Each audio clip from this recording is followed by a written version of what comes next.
In this video, I'm going to show you how to reset the oil maintenance light on your 2006 to 2011 Honda Civic.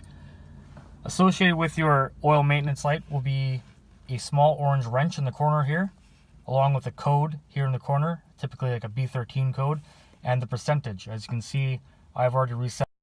I've already done the oil change and she's good to go.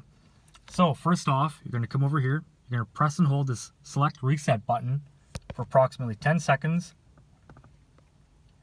This bottom display will start to flash. As you can see here, once it starts flashing, let go of the select reset button, give it 2 seconds, press and hold the select reset button again for another 5 seconds, and that oil life percentage will reset to 100. As you can see there, let go of the button and you're done. That's all you need to do. This will help you immensely if you have a dealership do your oil change and they do not reset the light. That's typical, it happens.